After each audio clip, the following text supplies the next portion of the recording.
चलिए आते हैं क्वेश्चन नंबर 1 पे। पूछ रहा है कश्मीर घाटी एवं डल झील किन दो हिमालय के मध्य स्थित है? कौन से दो हिमालय के मध्य स्थित है? वृहत हिमालय, पीर पंजाल, शिवालिक एवं पीर पंजाल, महान हिमालय एवं ट्रांस हिमालय, या महान हिमालय एवं काराकोरम। तो इसका राइट आंसर है ऑप्शन नंबर ए जो है इसका राइट आंसर है, बृहत हिमालय और पीर पंजाल। वृहत हिमालय और पीर पंजाल के मध्य कश्मीर घाटी एवं डल झील स्थित है। बृहत हिमालय का विस्तार नंगा पर्वत से लेकर नामचा वर्मा तक एक पर्वतीय दीवार के रूप में है। इसकी लंबाई जो है वो 2400 किलोमीटर है। इसकी औसत ऊंचाई जो है वो 6100 मीटर है और इसकी सबसे ऊंची चोटी जो है वो माउंट एवरेस्ट है, जिसकी ऊंचाई जो है वो 8850 मीटर है। अब चलिए नेक्स्ट क्वेश्चन आते हैं दूसरे क्वेश्चन पे। क्वेश्चन नंबर 2, पाठभूमि स्थलाकृति विशेषता है किसकी विशेषता है? भांगर प्रदेश की, भावर प्रदेश की, छोटा नागपुर पठार की, या दक्कन ट्रैप की। तो इसका राइट आंसर है ऑप्शन नंबर सी, छोटा नागपुर पठार की है। छोटा नागपुर विभिन्न ऊंचाइयों के पठारों की एक श्रृंखला का निर्माण करता है, जिसमें मध्य पश्चिमी भाग के लगभग सर्वोत्तम ऊंचाई के क्षेत्र को पाठ क्षेत्र कहते हैं। छोटा नागपुर पठार मध्य उच्च भूमि का भाग है, जो पश्चिम बंगाल के पुरुलिया जिले से झारखंड के पलामू, धनबाद, सिंहभूमि, हजारीबाग, संथाल, परगना, रांची, लोहरदगा एवं गुमला जिलों तक विस्तृत है। यह पठार जो है वो कई राज्यों में कई भागों में बटा हुआ है। दामोदर नदी के उत्तर में कई पठार एवं पहाड़ियों का समूह मिलता है तथा दामोदर नदी के दक्षिण में रांची का पठार विस्तृत है। अब चलिए आते हैं क्वेश्चन नंबर 3 पे। सूची 1 का सूची 2 से मिलान करना है। नदी घाटी परियोजना है और नदी है। जो रिहंद परियोजना है वो रिहंद नदी में है और नागा अर्जुन सागर परियोजना जो है वो कृष्णा नदी में है। पोचमपाद परियोजना जो है वो गोदावरी नदी में है और माटा टीला परियोजना जो है वो बेतवा नदी में है। तो इसका राइट आंसर है ऑप्शन नंबर डी जो है इसका राइट आंसर है। अब चलते हैं क्वेश्चन नंबर 4 पे। दोमट मिट्टी उसे कहते हैं जिसमें मृत्तिका, बालू एवं खाद का अनुपात बराबर होता है। ऑप्शन नंबर सी जो है इसका राइट आंसर है। अब चलते हैं क्वेश्चन नंबर 5 पे। भारत के किस राज्य में सागौन वन का अधिक संकेंद्रण है? उत्तर प्रदेश, बिहार, कर्नाटक, मध्य प्रदेश। तो इसका राइट आंसर है ऑप्शन नंबर डी जो है वो मध्य प्रदेश है। अब चलते हैं नेक्स्ट क्वेश्चन पे। क्वेश्चन नंबर 6, भारत में गेहूं के 3 अधिकतम उत्पादक राज्यों का सही अवरोही क्रम जो है वो कौन सा है? तो पहले जो भारत में गेहूं के जो राज्य है वो उत्तर प्रदेश, मध्य प्रदेश और पंजाब है। तो इसका राइट आंसर है ऑप्शन नंबर ए जो है इसका राइट आंसर है। अब चलते हैं क्वेश्चन नंबर 7 पे। निम्नलिखित में कौन सा एक भारत का प्रमुख कोयला क्षेत्र जो है वो नहीं है? कौन सा एक भारत का प्रमुख कोयला क्षेत्र जो है वो नहीं है? रानीगंज, झरिया, कोडरमा और बोकारो। तो इसमें से जो ऑप्शन नंबर सी जो है वो कोडरमा, ये जो है वो कोयला क्षेत्र नहीं है। रानीगंज, झरिया एवं बोकारो भारत के प्रमुख कोयला क्षेत्र हैं, जबकि कोडरमा जो है वो अवढ़क उत्पादन का प्रमुख केंद्र है, अवढ़क। अब चलते हैं नेक्स्ट क्वेश्चन पे। क्वेश्चन नंबर 8, भारत में सर्वाधिक नगरीकृत राज्य निम्नलिखित में से कौन सा है? गुजरात है, पश्चिम बंगाल है, महाराष्ट्र है, गोवा है। तो इसका राइट आंसर है ऑप्शन नंबर डी जो है वो गोवा है। 2011 की जनगणना के आधार पर भारत में सर्वाधिक नगरीकृत राज्य क्रमशः गोवा, मिजोरम, तमिलनाडु एवं केरल है, जबकि सर्वाधिक नगरी जनसंख्या जो है वो महाराष्ट्र में है। अब चलते हैं क्वेश्चन नंबर 9 पे। सूची 1 का सूची 2 से मिलान करना है। नदी है और परियोजना है। कौन सी नदी पे कौन परियोजना बनी हुई है वो बताना है। कोलोरेडो नदी जो है वो उस पर कौन सी परियोजना है? तो हुबुड़ परियोजना है। दामोदर नदी पे पंचेल हिल परियोजना है या बांध है। नील नदी पे ऑसवन बांध है और जाम्बेजी नदी पे करीवा बांध है। तो इसका राइट आंसर है ऑप्शन नंबर डी जो है इसका राइट आंसर है। अब चलते हैं क्वेश्चन नंबर 10 पे। रिंग ऑफ फायर किस महासागरीय पेटी से संबंधित है? रिंग ऑफ फायर जो है वो किस महासागरीय पेटी से संबंधित है? अटलांटिक महासागरीय पेटी, प्रशांत महासागरीय पेटी, हिंद महासागरीय पेटी, उपयुक्त में से कोई नहीं। तो इसका राइट आंसर है ऑप्शन नंबर बी जो है वो प्रशांत महासागरीय पेटी विश्व का सबसे विस्तृत भूकंप एवं ज्वालामुखी क्षेत्र है, जहां पर समस्त ग्लोब के 63% भूकंप आते हैं। यह भूकंप के लिए 4 प्रमुख दशाएं सुलभ है: सागर और स्थल का मिलन बिंदु, नवीन वलित पर्वतों का क्षेत्र, ज्वालामुखी क्षेत्र और विनाशी प्लेट सीमाओं का अभिसरण। अब चलते हैं क्वेश्चन नंबर 11 पे। निम्न में से कौन सा युग्म जो है वो सही नहीं है? हरमटन जो है वो सऊदी अरब में आता है, चिनुक जो है वो अमेरिका, विक्र फील्डर जो है वो ऑस्ट्रेलिया, फॉन जो है वो स्विट्जरलैंड। तो इसका राइट आंसर है, इसमें से कौन सा युग्म सही नहीं है? तो ऑप्शन नंबर ए जो है वो हरमटन जो है वो सहारा रेगिस्तान में उत्तर पूर्व दिशा में चलने वाली गर्म एवं शुष्क पवनें हैं, और ये जो है वो सहारा रेगिस्तान, न कि सऊदी अरब। और चिनुक अमेरिका में रॉकी पर्वत के पूर्वी ढाल के साथ चलने वाली शुष्क पवन है। विक्र फील्ड जो है वो ऑस्ट्रेलिया में चलने वाली गर्म पवन है। अब चलते हैं नेक्स्ट क्वेश्चन पे, क्वेश्चन नंबर 12। अफ्रीका महाद्वीप में सर्वाधिक जनसंख्या वाला देश जो है वो कौन सा है? मिस्र है, इथोपिया है, नाइजीरिया है या दक्षिण अफ्रीका है? तो इसका राइट आंसर है ऑप्शन नंबर सी जो है वो नाइजीरिया है। 2011 के संयुक्त राष्ट्र के जनसांख्यिकी आंकड़ों के अनुसार नाइजीरिया की आबादी जो है वो 19.59 करोड़ थी। अब चलते हैं क्वेश्चन नंबर 13 पे। एक पारिस्थितिक तंत्र के भीतर ऊर्जा हस्तांतरण की एक श्रृंखला बनाने वाले जीवों का एक क्रम जो है वो क्या कहलाता है? पारिस्थितिक पिरामिड, पारिस्थितिकीय अनुक्रम, खाद्य श्रृंखला या खाद्य जाल? तो इसका राइट आंसर है ऑप्शन नंबर सी जो है वो खाद्य श्रृंखला। अब चलते हैं क्वेश्चन नंबर 14। किसी भी प्राकृतिक प्रदेश को प्रभावित करने वाले सबसे महत्वपूर्ण कारक जो है वो कौन सा है? वनस्पति है, जलवायु है, स्थल रूप है या मिट्टी है? तो इसका राइट आंसर है ऑप्शन नंबर बी जो है वो जलवायु है। अब चलते हैं क्वेश्चन नंबर 15 पे। राज्य मंत्रिपरिषद किसके प्रति उत्तरदायी होता है? राज्यपाल के तरह, राष्ट्रपति, विधानसभा या मुख्यमंत्री? तो राज्य मंत्रिपरिषद जो है वो विधानसभा के प्रति उत्तरदायी होता है। ऑप्शन नंबर सी जो है इसका राइट आंसर है। अब चलते हैं क्वेश्चन नंबर 16 पे। एक व्यक्ति जो है वो ग्राम पंचायत की सदस्यता के लिए चुनाव लड़ना चाहता है, तो उसकी उम्र जो है वो कितनी होनी चाहिए? तो उसकी उम्र जो है वो 21 वर्ष या इससे ऊपर होनी चाहिए। ऑप्शन नंबर सी जो है इसका राइट आंसर है। अब चलते हैं क्वेश्चन नंबर 17। बांग्लादेश की स्थापना जो है वो कब की गई थी? तो बांग्लादेश की स्थापना जो है वो 1971 में की गई थी। अब चलते हैं क्वेश्चन नंबर 18। ध्यानचंद ट्रॉफी जो है वो किस खेल से संबंधित है? तो ध्यानचंद ट्रॉफी जो है वो हॉकी, फुटबॉल, बैडमिंटन या क्रिकेट? तो इसका राइट आंसर है option number A, Dhyanchand trophy जो है वो हॉकी से संबंधित है। अब चलते हैं क्वेश्चन नंबर 19। सूर सागर क्या है? सूर सागर जो है वो क्या है? तो सूरदास की काव्य रचना है। ऑप्शन नंबर बी जो है इसका राइट आंसर है। अब चलते हैं क्वेश्चन नंबर 20। अंतरराज्यीय परिषद का गठन किस समिति की सिफारिश पर की गई थी? अंतरराज्यीय समिति का परिषद का गठन किस समिति की सिफारिश पर की गई थी? तो सरकारिया समिति की सिफारिश पर अंतरराज्यीय परिषद का गठन 1983 ईस्वी में किया गया था। अब चलते हैं नेक्स्ट क्वेश्चन पे, क्वेश्चन नंबर 21। भारत का राष्ट्रीय जलीय जीव कौन सा है? मांगुर मछली, घड़ियाल, गंगा का डॉल्फिन या मगरमच्छ? तो भारत का राष्ट्रीय जलीय जीव जो है वो गंगा का डॉल्फिन है। ऑप्शन नंबर सी जो है वो इसका राइट आंसर है। अब चलते हैं क्वेश्चन नंबर 22। संविधान सभा के सदस्यों द्वारा संविधान पर हस्ताक्षर कब किया गया था?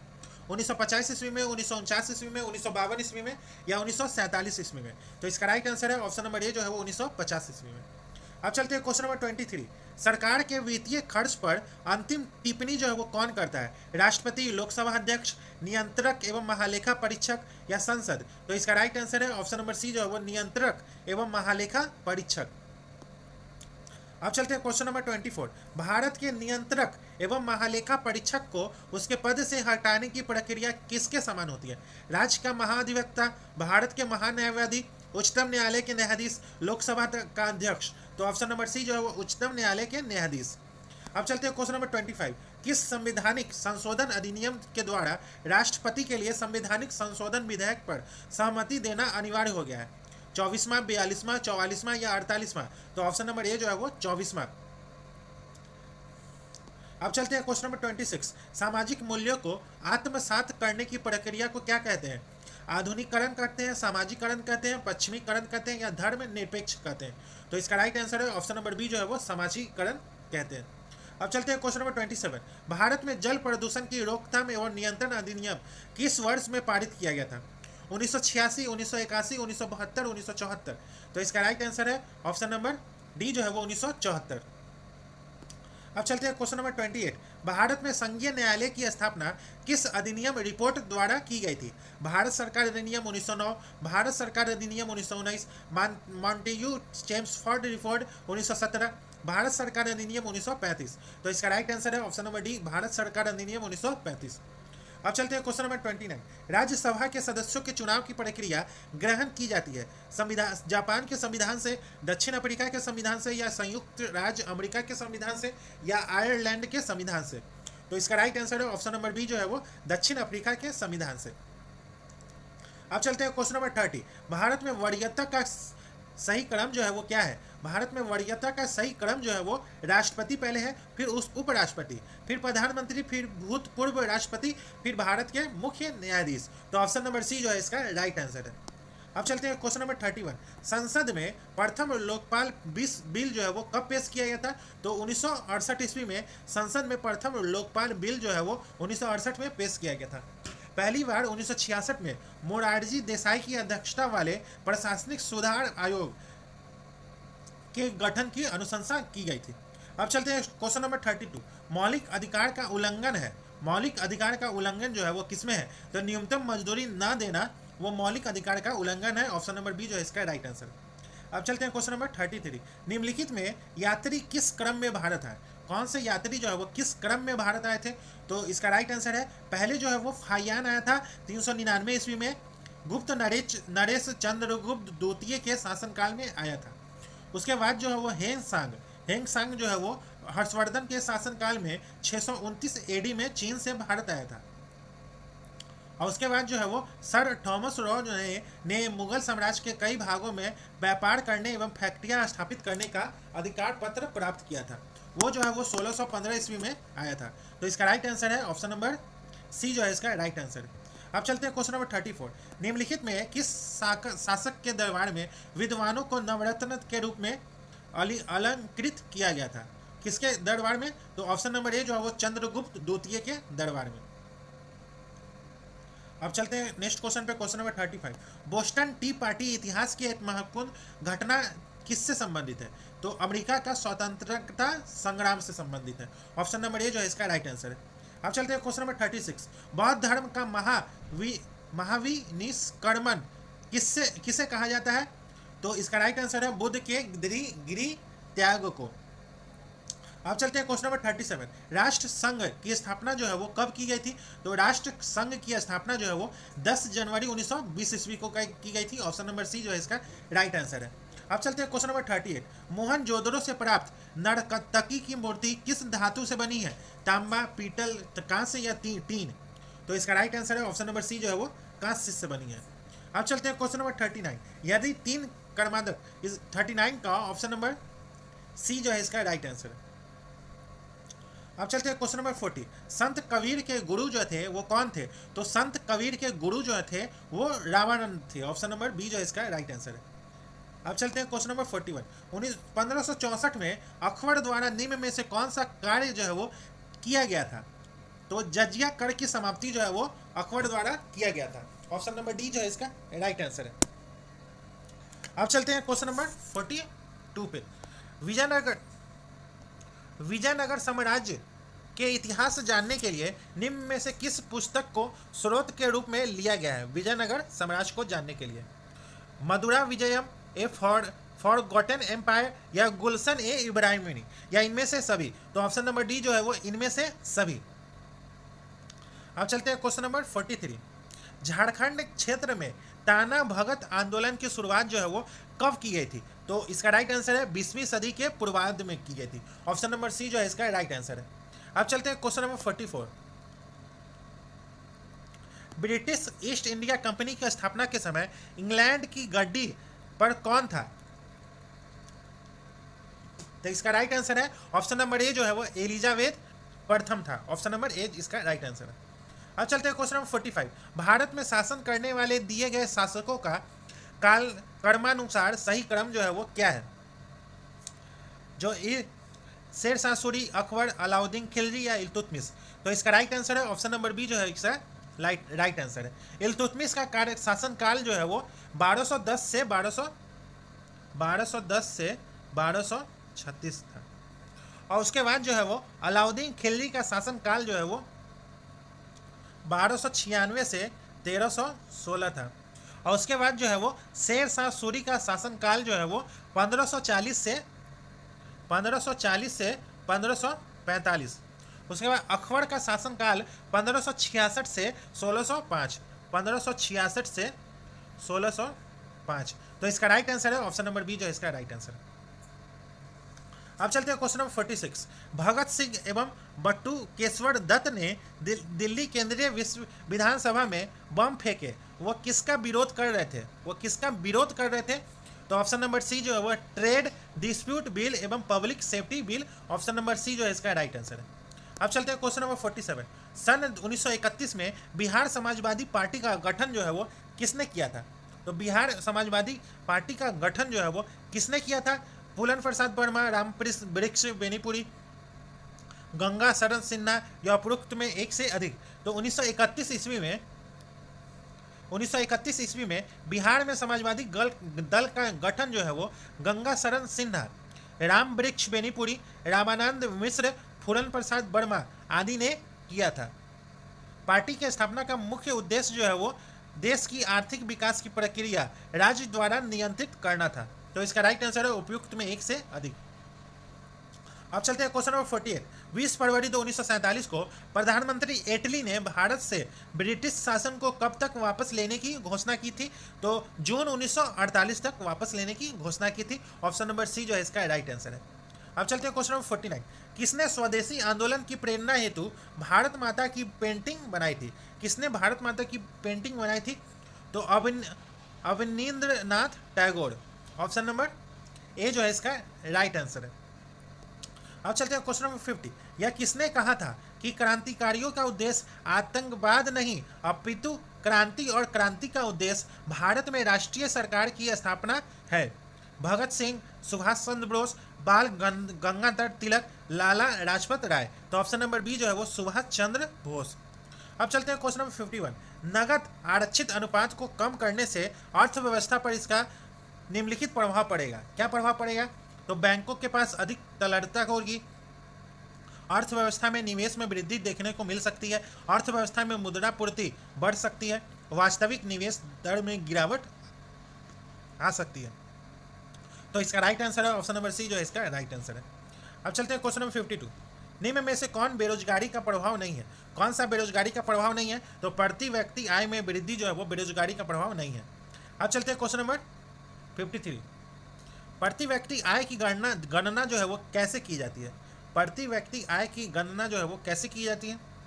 शुद्ध आय जनसंख्या या धन कर बट्टा जनसंख्या, आयकर बट्टा जनसंख्या या राष्ट्रीय आय बट्टा जनसंख्या। तो इसका राइट आंसर है ऑप्शन नंबर डी जो है वो राष्ट्रीय आय बट्टा जनसंख्या।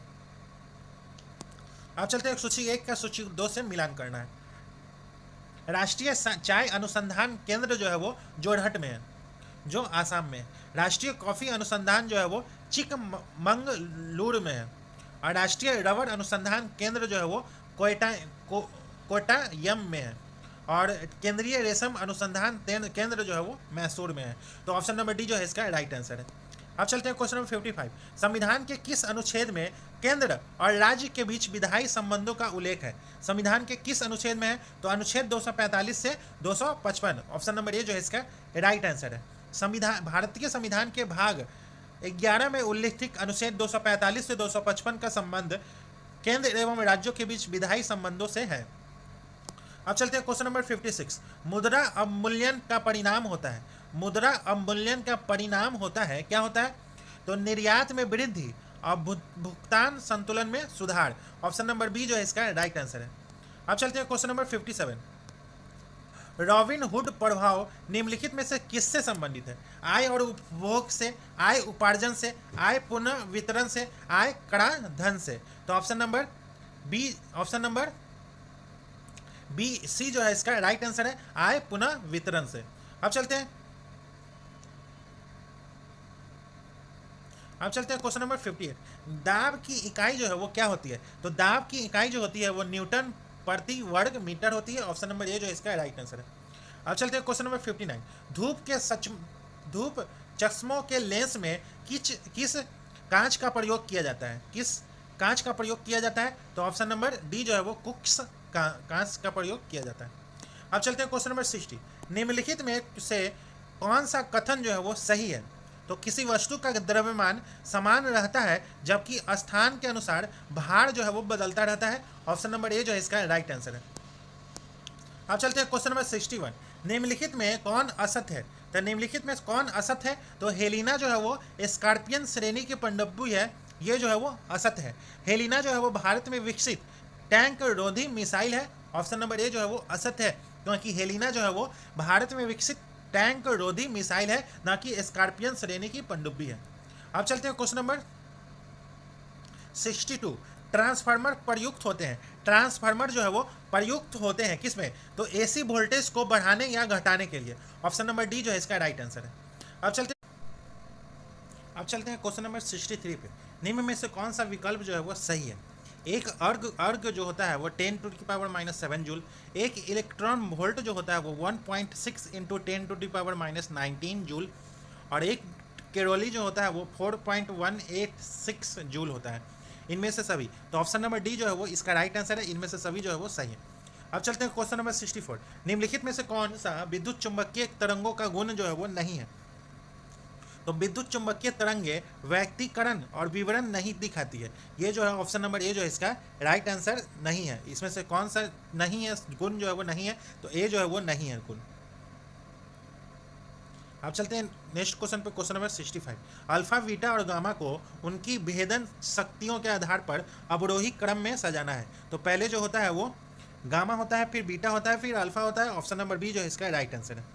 अल्फा बीटा गामा की भेदन शक्ति अपने अवरोही क्रम में गामा बीटा अल्फा होती है। गामा किरणें की भेदन क्षमता अधिक होती है और आयनन क्षमता जो है वो न्यूनतम होती है।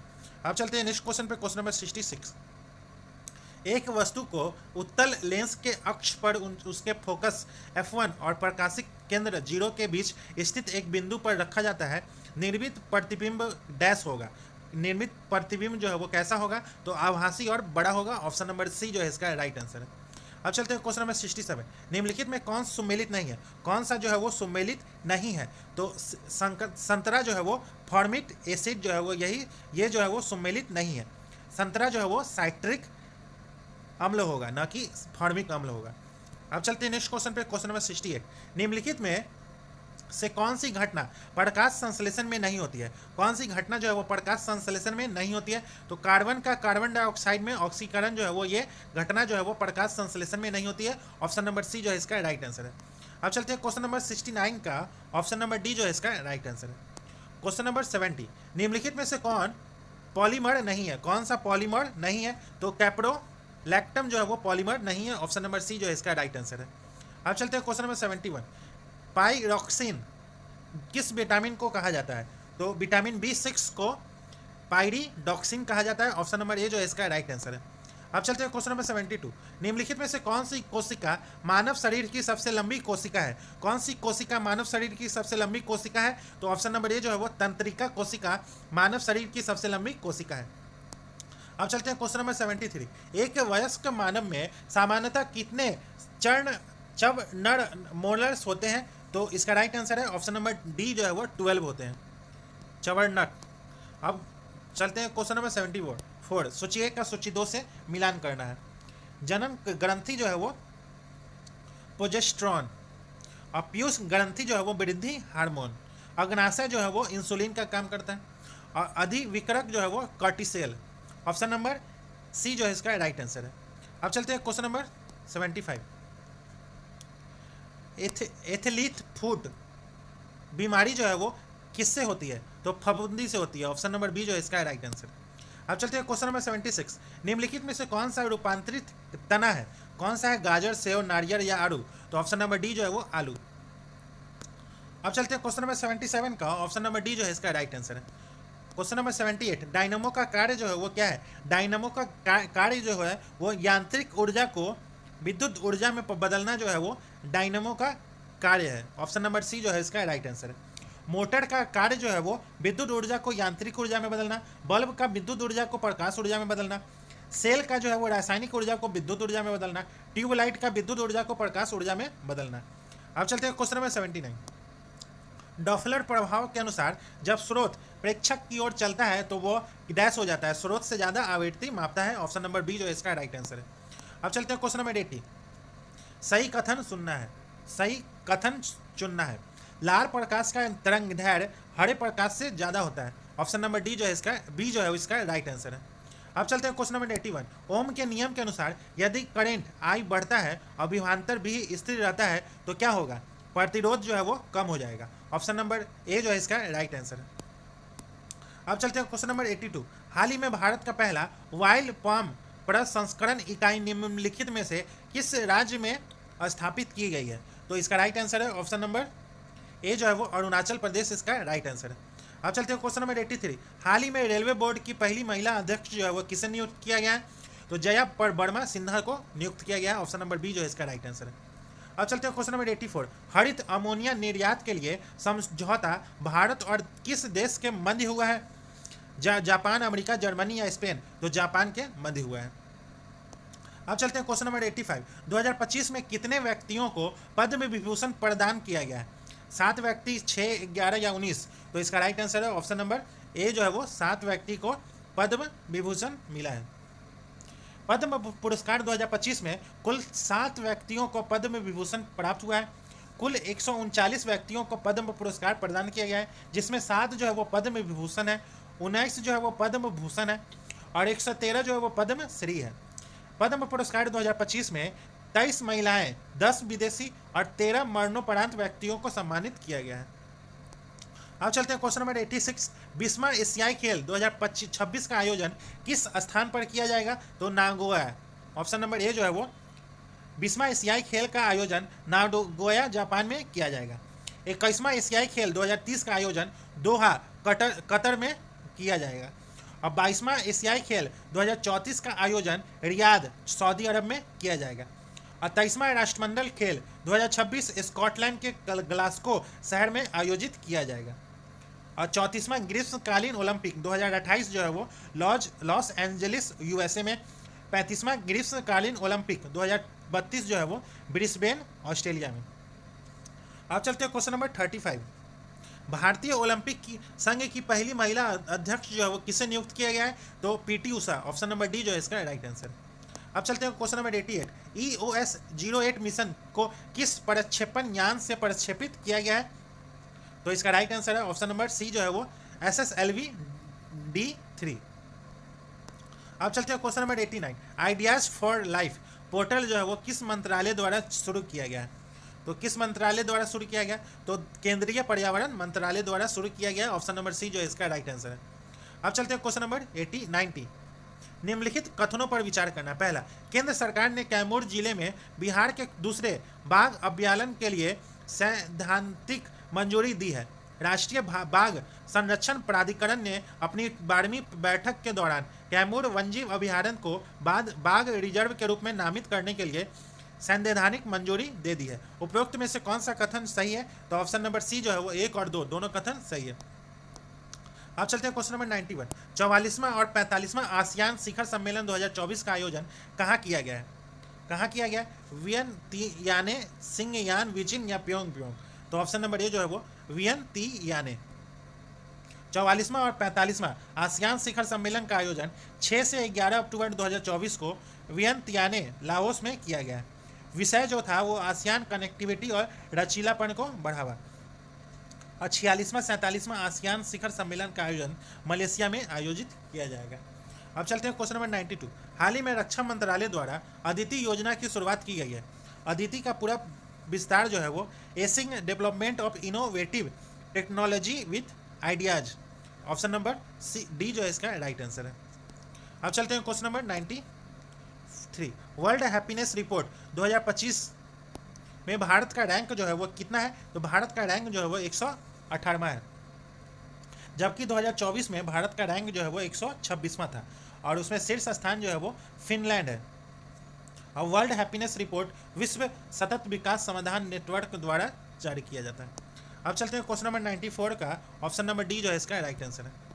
Question number 95, call of the गिर पुस्तक के लेखक जो है वो कौन है? तो परिमल नाथ वानी, ऑप्शन नंबर बी जो है इसका राइट आंसर है।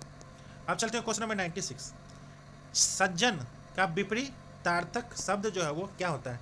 सज्जन का दुर्जन होता है, ऑप्शन नंबर डी। निम्नलिखित में से भारतेंदु का सही संधि विशेष जो है वो क्या है? तो Bharat plus Indu, option number D जो है इसका राइट आंसर। अब चलते हैं 98 का ऑप्शन नंबर ए जो है इसका राइट आंसर है। क्वेश्चन नंबर 99 का ऑप्शन नंबर ए जो है वो राइट आंसर है। क्वेश्चन नंबर 100 का ऑप्शन नंबर डी जो है वो इसका राइट आंसर है। अब चलते हैं, तो दोस्तों आज का सेशन यही समाप्त होता है, जिसमें हम लोगों ने एडोटेरिया के द्वारा जो खाकी सीरीज नाम से बिहार एसआई के लिए टेस्ट सीरीज चल रहा है, उसी का टेस्ट नंबर 4 जो है वो आज के सेशन में डिस्कशन किए हैं। अगर आपको इसका पीडीएफ चाहिए तो आप हमारे टेलीग्राम लिंक से जुड़ सकते हैं। टेलीग्राम का लिंक जो है वो इस वीडियो के डिस्क्रिप्शन में। उससे पहले 3 टेस्ट हो चुका है, ये आज के सेशन में 4था टेस्ट हुआ है। और भी टेस्ट सीरीज के लिए आप इस चैनल से जुड़ सकते हैं। तब तक के लिए धन्यवाद, मिलते हैं किसी और नेक्स्ट टेस्ट सीरीज के साथ। धन्यवाद।